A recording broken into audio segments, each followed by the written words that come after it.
কি কি উপায় আছে হালাল রিজক অন্বেষণের? খুবই গুরুত্বপূর্ণ কথা যে হালাল জীবিকার গুরুত্বটা আমরা বুঝলাম। হালাল জীবিকাটা কিভাবে অর্জন করবে, এটা তো পৃথিবীর তরুণদের মানে তাদের কাছে যে সবচেয়ে আরাধ্য একটা প্রশ্ন, যে কিভাবে আমরা আর্ন করব। দেখুন রাসূল সাল্লাল্লাহু আলাইহি ওয়াসাল্লাম, জি রাসূল সাল্লাল্লাহু আলাইহি ওয়াসাল্লাম আমাদেরকে তার বৈশিষ্ট্য পৃথিবীর অন্য সব নবী থেকে, অন্য সব লিডার থেকে, রাষ্ট্রনায়ক থেকে তার যে জায়গাটায় বিশেষত্ব, সেটা হলো তিনি শুধু বলেছেন না, তিনি করে দেখিয়েছেন। হ্যাঁ, easy to say difficult to do, বলাটা সহজ, করা কঠিন। তো তিনি সবকিছু করে দেখিয়েছেন, তারপরে বলেছেন। আমাদের নবী কি করছেন, আমরা একটু আগে যেটা বলছিলাম, যে তার কাছে চাইতে আসছে সাহায্য।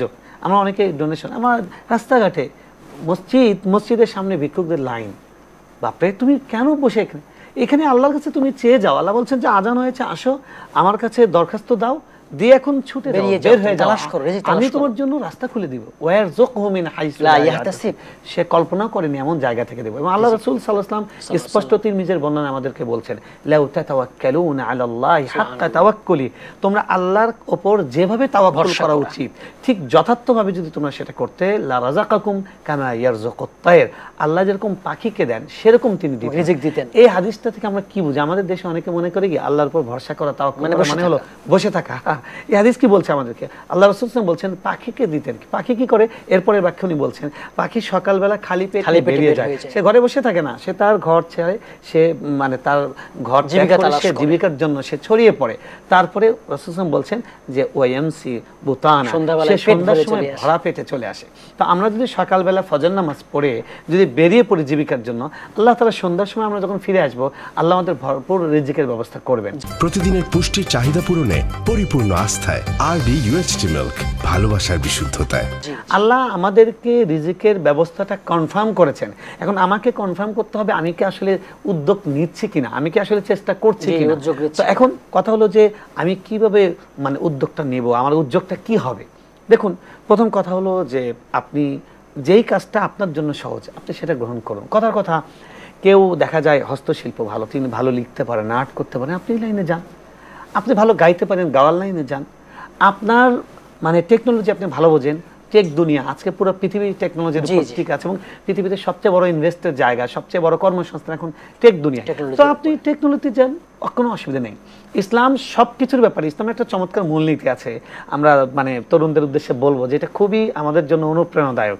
সেটা হলো আসলুস শাই আল ইবাহা। ইসলামের একটা মূলনীতি হলো প্রত্যেকটা জিনিসই বৈধ, অবৈধ কোনটা? শুধুমাত্র যেটাকে আলাদা করে অবৈধ বলা হয়েছে। তাই আপনি শুধুমাত্র দেখবেন যে যে কাজটা করছি, সেটা বিজনেস হোক, সেটা কৃষি হোক, সেটা আমার শিল্প হোক, সেটা যে ধরনের হোক, যেটা আমি করতে যাচ্ছি সেই জিনিসটার ব্যাপারে ইসলামের কোনো মৌলিক নিষেধাজ্ঞা আছে কিনা। যদি নিষেধাজ্ঞা থাকে তাহলে ওকে, আমি এটা পরিহার করবো না। এর বিকল্প আল্লাহ শত শত রাস্তা আমার জন্য খোলা রেখেছেন, আমরা সেদিকে যাব। এখন কি কি হতে পারে? দেখেন, রাসূল সাল্লাল্লাহু আলাইহি ওয়াসাল্লাম আমাদেরকে প্রথম শিখিয়েছেন হলো বিজনেস, ব্যবসা। তিনি নিজে একজন বিজনেসম্যান ছিলেন এবং তিনি উদ্যোক্তা। খাদিজা রাদিয়াল্লাহু তাআলা আনহাকে, আমাদের আম্মা জানকে, তিনি একজন পৃথিবীর সফল উদ্যোক্তা ছিলেন এবং রাসূল সাল্লাল্লাহু আলাইহি ওয়াসাল্লাম তার উদ্যোক্তার পার্টনার ছিলেন। তো আমরা দেখি যে প্রথম হলো বিজনেস, এবং এই বিজনেসের উপর ইসলাম অনেকভাবে উদ্বুদ্ধ। এখানে বেশি রিজিক, সবচেয়ে বেশি রিজিক। এবং আল্লাহ রাসূল সাল্লাল্লাহু আলাইহি ওয়াসাল্লাম বলেছেন আত-তাজিরুস সাদুকুল আমিন মা'আন নাবিয়্যিন ওয়াস সিদ্দিকিন ওয়াশ শুহাদা। আপনি সিলসিলাতুল আহাদিস আস-সাহিহা শেখ আলবানী হাদিসটিকে সহিহ বলেছেন যে যে ব্যক্তি সৎ ব্যবসায়ী, যিনি সত্য কথা বলেন এবং নিখাত এবং নির্ভেজাল মাল তিনি সরবরাহ করেন, পণ্য সরবরাহ করেন, রাসূল সাল্লাল্লাহু আলাইহি ওয়াসাল্লাম তাকে বলেছেন যে তার হাসর হবে নবীদের সঙ্গে। সুবহানাল্লাহ। তার মানে তিনি কত বড় মর্যাদাবান ইবাদতকারী। তাহলে আমরা দেখছি যে ব্যবসায়ী রাসূল সাল্লাল্লাহু আলাইহি ওয়াসাল্লাম উদ্যোগ, এবং উনি, আমরা সহিহ মুসলিমে দেখি আল্লাহ নবী সাল্লাল্লাহু আলাইহি ওয়াসাল্লাম বিজনেসম্যানদেরকে আলাদা মেনশন করেছেন, ইয়া মা'আশারাত তুজার, হে ব্যবসায়ী সম্প্রদায়, হে এফবিসিসিআই এর লোকেরা, তোমরা শোনো। আল্লাহ নবী সাল্লাল্লাহু আলাইহি ওয়াসাল্লাম তাদেরকে আলাদা মেনশন করেছেন যে তোমরা তোমাদের ব্যবসার মধ্যে সততা রক্ষা করবে। এরপরেও কিছু কিছু সময় মিস্টেক হয়ে যাবে, তোমরা বেশি বেশি সাদাকা করবে, জানো তোমাদের ওই মুখের কথাগুলো, ধোঁকা, প্রতারণা, ছোট ছোট অনিচ্ছাকৃত ব্যাপারগুলো, এটা সাদাকার মাধ্যমে প্রায়শ্চিত্ত হয়ে যায়। সুবহানাল্লাহ। তো আমাদেরকে রাসূল সাল্লাল্লাহু আলাইহি ওয়াসাল্লাম বিজনেসে উদ্বুদ্ধ করছেন, তিনি নিজেও করেছেন। তারপরে সাহাবায়ে কেরাম, মুহাজির যারা ছিলেন, তারা কিন্তু বেশিরভাগই বিজনেসম্যান ছিলেন। আব্দুর রহমান ইবনে আউফ রাদিয়াল্লাহু তাআলা আনহু, তিনি যখন মদিনায় গেলেন, সাহাবীদেরকে, আনসারীদের সঙ্গে রাসূল সাল্লাল্লাহু আলাইহি ওয়াসাল্লাম ভ্রাতৃত্বের বন্ধনে স্থাপন করে দিলেন। তো সাদ রাদিয়াল্লাহু তাআলার সঙ্গে তাকে ভাই বানিয়ে দিলেন। উনি বললেন, দেখো আমার যেই দুটা বিশাল বিশাল বাগান আছে, যেটা পছন্দ হয় তোমাকে আমি দিয়ে দেব, নাও। তিনি বললেন, জাযাকাল্লাহু খাইরান বারাকাল্লাহু ফি আমওয়ালিক, আল্লাহ তোমার সম্পদে বরকত দান করুক, আমাকে তোমার ডোনেশন করতে হবে না, তুমি আমাকে বাজার চিনিয়ে দাও, আমি ওখান থেকে, আমরা ব্যবসায়ী জাতি, আমরা ব্যবসায়ী মানে গ্রুপ, আমরা শিখে নিব। এখান থেকে আমরা কিন্তু দেখি ইসলাম আমাদেরকে শেখাচ্ছে আমি দাতা হব, গ্রহিতা নয়। ইসলাম আমাকে শেখাচ্ছে আমি খয়রাত নিব, আমি দান খয়রাত খুঁজে বেড়াবো, জাকাত সাদকা খুঁজে বেড়াবো, সেটা নয়। আজকে আমাদের মুসলমানদের এটা শেখা উচিত। আজকে অমুসলিম দেশগুলোতে আমরা আমাদের জীবিকার জন্য ছুটে যাচ্ছি, হবার কথা ছিল তারা আমাদের কাছে জীবিকার জন্য আসবে। আমাদের ইতিহাস, হাজার বছর ইতিহাস তাই বলে। এটা কারণ হলো আমরা এখন, তারা আমাদের কাছে টেকনোলজি দিচ্ছে, আমরা টেকনোলজি ব্যবহার করছি, অলস হয়ে যাচ্ছি, সবকিছু কাজ আমাদের প্রযুক্তি করে দিচ্ছে, আমরা কোনো কাজ করতে পারি না। আমাদেরকে উদ্যোক্তা হতে হবে, আমাদেরকে বিজনেস শিখতে হবে, আমাদেরকে প্রযুক্তি শিখতে হবে, আমাদেরকে নলেজ অর্জন করতে হবে। তো এক নম্বর আমরা দেখলাম যে জীবিকা অর্জনের জন্য প্রথম হলো ব্যবসা, 2 নম্বর হলো কৃষিকাজ। এটা একদম পৃথিবীর আদি একটা কাজ, এটা নবীরা করেছেন, অনেক নবী করেছেন। এবং আমাদের আনসারি সাহাবী যারা, অর্থাৎ মদিনার সাহাবী যারা ছিলেন, ইসলামের 2টা মডেল, 2টা গ্রুপ, একটা হলো মুহাজির, একটা হলো আনসার। মুহাজিররা ছিলেন ব্যবসায়ী গ্রুপ, আর আনসারিরা ছিলেন তারা কৃষি কাজ করতেন। তারা যে খেজুর উৎপাদন করতেন, আজকে এখনো পর্যন্ত পুরো পৃথিবীতে এই যে রমজান মাসে আমরা খেজুর দিয়ে ইফতার করছি, সেটা এখনো পর্যন্ত তাদের সেই সাহাবীদের বাগানগুলো আছে। তো তারা সবাই কৃষি কাজ করতেন, কৃষিকাজে এক্সপার্ট ছিলেন, এবং আল্লাহর অনেক নবী কৃষি কাজ করেছেন। তাই আমাদের বাংলাদেশ কি কৃষি প্রধান একটি দেশ, আমাদের সবগুলো সরকার, আমাদের কৃষি মন্ত্রণালয় আছে, তো এই জায়গাগুলো থেকে কৃষি নিয়ে গবেষণা আছে। এই কৃষি সংক্রান্ত যত রকমের মানে উদ্যোক্তা আছে, এটা নিয়ে গবেষণা আছে, এটার অনেক কৃষিজ বিভিন্ন রকমের পণ্য আছে, উপকরণ আছে, এগুলো সবগুলোর ইনভেস্ট এটার মধ্যে অন্তর্ভুক্ত হবে। এবং কৃষি কাজের মধ্যে আল্লাহ জমিনের মধ্যে বরকত দিয়েছে। আমি শুরুতে যে আয়াতটা তেলাওয়াত করেছি, যে হুয়াল্লাযী জাআলা লাকুমুল আরদা যালুলান ফামশু ফি মানাকিবিহা ওয়া কুলু মির রিজকি, আল্লাহ হলেন সেই সত্তা যিনি তোমাদের জন্য জমিনকে সুগম করে দিয়েছেন। এটা একদম নরমও নয় যে আমরা দেবে যাব, এটা একদম শক্তও নয় যে এখানে আমরা কিছু রোপণ করতে পারবো না। আল্লাহ পারফেক্ট বানিয়েছেন জমিনকে, এটাকে আমরা যেভাবে চাই সেভাবে করতে চাই। এটাকে আমরা পাইলিং করে বিল্ডিং করতে পারি, আবার এখানে আমরা গাছও লাগাতে পারি, অনেক কিছু করতে পারি, রোপণ করতে, হ্যাঁ অনেক কিছু করতে পারি। তো আল্লাহ রাব্বুল আলামিন আমাদেরকে এমন একটি জমিন দিয়েছেন বাংলাদেশে। আপনি দেখুন, একটা মানে 250 মিলিমিটারের লিটারের একটি বোতল, সেটার মধ্যেও যদি একটা গাছ দেওয়া হয়, বারান্দায়, জানালায়, ব্যালকনিতে ঝুলিয়ে দেওয়া, সেখানে গাছ হয়ে যায়, সেখানে কাঁচামরিচ হচ্ছে। তো সেই জাতি কৃষির জন্য আমরা চাল আমরা আমদানি করি বাইরে থেকে, তারপরে আমরা অনেক কিছু আমদানি করতে হয়। এই আমদানি করার অর্থ হলো আমরা অলস, আমরা উদ্যোক্তা হচ্ছি না, আমরা কাজ করছি না, আমরা ছড়িয়ে পড়ছি না। আল্লাহ বলছেন ছড়িয়ে পড়ো, আল্লাহ বলছেন পরিশ্রম করো। আল্লাহ রাসূল স্পষ্ট বলছেন, আল মুমিনুল কাবিয়্যু আহাব্বু ইলাল্লাহি মিনাল মুমিনিদ দাঈফ, অর্থাৎ দুর্বল মুমিনের চেয়ে আল্লাহর কাছে সবল মুমিন আল্লাহর কাছে প্রিয়। তো আমরা দেখছি 2 নম্বর ইসলাম যেটা আমাদেরকে উদ্বুদ্ধ করছে জীবিকার জন্য এবং উদ্যোক্তা হবার জন্য, যে বিশাল ক্ষেত্র কৃষিতে আত্মনিয়োগ উন্মুক্ত করে দিচ্ছে, সেটা হলো কৃষি কাজ করা এবং কৃষি সংক্রান্ত যত রকমের ব্যাপার আছে সেইগুলোতে। 3 নম্বর আমরা যেটা দেখি সেটা হলো মানে শিল্প, অর্থাৎ হেরফা, অর্থাৎ যেখানে হাত দিয়ে হস্তশিল্প, আরো নানা রকমের ছোট বড় অনেক রকমের ক্ষুদ্র শিল্প, মাঝারি শিল্প, বৃহৎ শিল্প। আমাদের যে ইন্ডাস্ট্রিয়াল জোন আছে, আমাদের টঙ্গীতে আছে, বিভিন্ন জায়গা আছে, শিল্প এলাকা বিভিন্ন জায়গা আছে। এই জায়গাগুলো আমাদের জীবিকার জন্য অনেক বড় সম্ভাবনার জায়গা। আপনি বাংলাদেশ, এখন আমি শুনেছি সুই নাকি আমাদের বাইরে থেকে আমদানি করতে হয়, এরকম ছোট ছোট অনেক জিনিস আছে আমদানি। আপনি চীনকে দেখেন, পৃথিবীতে পপুলেশন অনেকে বিপদ মনে করছে, এখন পৃথিবী বুঝতে পারছে না পপুলেশন একটা সম্পদ। আমাদের যতগুলো হাত আছে ততগুলো কর্মের হাত, এটাকে আমাদের কর্মের হাত বানাতে হবে, আমাদেরকে মানে ট্রেনিং দিতে হবে, কারিগরি সহায়তা দিতে হবে, কারিগরি প্রযুক্তি, কারিগরি বিভিন্ন রকমের ট্রেনিং আমাদেরকে দিতে হবে। তো আমাদের যুবকগুলো এখন সবাই চায় কি চাকরি করবে, বসে বসে সাহেববাবু চেয়ারে বসে থাকবে। আরে সবাই তুমি সাহেববাবু চেয়ারে বসে থাকবা, তোমার চেয়ারটা বানাবে কে? এটা তোমাদের বোঝা উচিত। এগুলোকে আমরা ছোট মনে করছি, এটা কিন্তু পশ্চিমাদের বিজাতীয় একটা মানসিকতা, যে আমরা হালাল জীবিকাকে ছোট মনে করছি। আমরা মনে করছি যে চেয়ারে বসে থাকে শুধু সাহেববাবু না, আপনি একটা বৈধ একটা জীবিকা অর্জন করছেন, সেটা মানে ছোট বা বড় দৃষ্টিতে, আপাত দৃষ্টি থেকে সেটাকে ছোট মনে করছেন, কিন্তু সেটা ছোট নয়, সেটা হালাল যদি হয়ে থাকে সেটা অনেক সম্মানের রিজিক, সেটা অনেক সম্মানের রিজিক। আপনি এই ফাইল মানে নড়াচড়া করছেন, ঘুষ নিচ্ছেন, দুর্নীতি করছেন, করে আপনি সাহেববাবু, আপনার এই সাহেববাবুর 4 পয়সা মূল্য নেই, চোখ বন্ধ করা মাত্র আপনি আল্লাহর কাছে চোর হিসেবে আখ্যায়িত হবেন। তাই আপনি নিজে পরিশ্রম করুন, হালাল জীবিকা অর্জন করুন।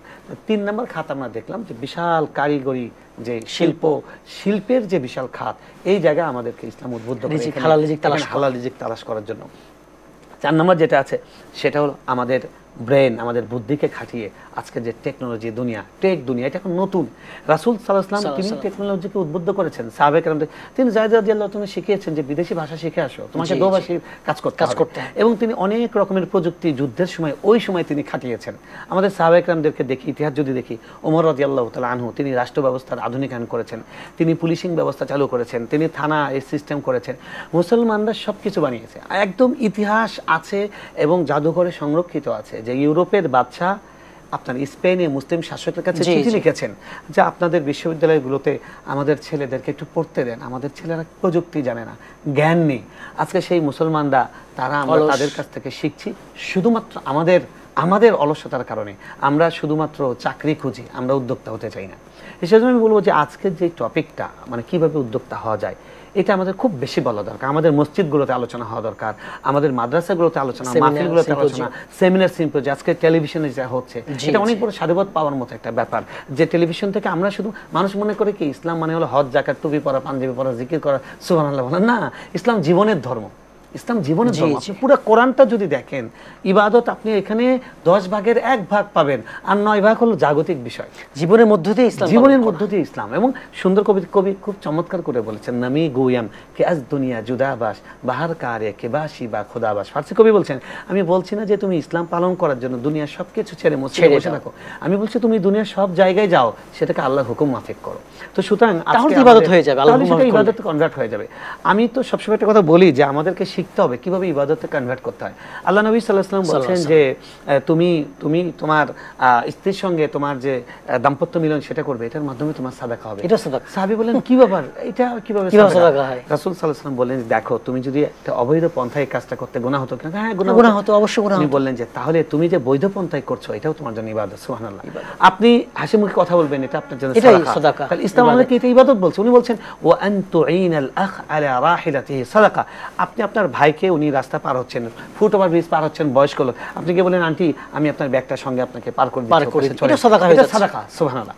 তাহলে আপনি মানুষের মুখে লোকমা তুলে দিচ্ছেন, এটা সাদাকা হয়ে যাচ্ছে। আপনি উদ্যোক্তা হয়ে একটা মানুষকে চাকরি দিচ্ছেন, এটা সাদাকা। আপনি একজন মানুষকে প্রযুক্তি শিখিয়ে দিলেন যে সে কিভাবে এই প্রযুক্তিটা ব্যবহার করে সে উদ্যোক্তা হতে পারবে, সে আরো 10টা কর্মসংস্থান করতে পারবে, এটাও কিন্তু সাদাকা। আজকে আমাদের বাংলাদেশের ছেলেরা, তরুণরা, তারা আমরা অনলাইনে তারা প্রচুর আর্ন করছে, বৈদেশিক মুদ্রা আনছে এবং ফ্রিল্যান্সিং। এটা আমাদের বাংলাদেশের জন্য এখন রেমিটেন্সের অনেক বড় একটা সম্ভাবনা। তো এটা তো অনেক বড় সম্ভাবনা। আমাদের ডক্টর সাহেব কয়েকদিন আগেও তিনি বলেছেন যে বাহিরে শুধুমাত্র আমরা যদি 6 মাসের ট্রেনিং দিয়ে আমরা দিতে পারি, ইউরোপের দেশগুলোতে, মধ্যপ্রাচ্যে বিপুল পরিমাণ আমাদের কর্মের জায়গা আছে, সেটা আমাদেরকে শিখতে হবে। চীন এবং ভারতে এগিয়ে যাচ্ছে, আমাদের এতগুলো হাত আছে, আমাদেরকে শিখতে হবে। আমি তরুণদেরকে বলবো যে তোমরা তো বাংলাদেশ পরিবর্তন করে দিয়েছো, তোমরা আমাদের স্বপ্ন জাগিয়ে দিয়েছো, এখন তোমাদেরকে ইমাম হতে হবে এই রাষ্ট্রের পরিচালনার ক্ষেত্রে, এই রাষ্ট্রের উদ্যোক্তা। আমরা কোনো মহল্লায় 10টা 12টা ছেলে বসে বসে বিড়ি ফুঁকছে, ইফটিজিং করছে, এটা আমরা দেখতে চাই না। তারা কাজ করবে, তারা উদ্যোক্তা হবে। আপনি কাজের অভাব নাই। আপনি আমাদের বাংলাদেশকে আল্লাহ কত উর্বর করে দিয়েছেন। একটা মানুষ যদি একটা টেম্পো স্ট্যান্ডের পাশে, একটা রিক্সা স্ট্যান্ডের পাশে, সেখানে জাস্ট 500 টাকা 1000 টাকা ইনভেস্ট করে সে চিতই পিঠা বিক্রি করে, জি জি, তার 700 টাকা 1000 টাকা কামাই হয়ে যায়। এই অটো রিক্সাগুলো চালু হয়েছে, অটো রিক্সা করে হাজার হাজার যুবক তারা কাজ করতে পারে, কর্মসংস্থান ব্যবস্থা। আমরা যত কর্মসংস্থান করব, যত আমরা অ্যাক্টিভ হব, আমি নিজে ভালো থাকবো, অন্যকে ভালো রাখবো, আমার সমাজ এগিয়ে যাবে, আমার পরিবার এগিয়ে যাবে, আমার রাষ্ট্র এগিয়ে যাবে। আমরা চুরি ডাকাতি চিন্তা সবগুলো কমে আসবে। আর আমরা এখান থেকে যে মেসেজটা দিচ্ছি, আপনি শুধু রাষ্ট্রকে, সমাজকে সার্ভ করছেন না, আমি ইসলামকেও সার্ভ করছেন। সুবহানাল্লাহ। আপনি শুধু বৈষয়িক অর্জন করছেন না, আপনি ইবাদত করছেন। এর থেকে অনুপ্রেরণাদায়ক আর কি হতে পারে? সুবহানাল্লাহ।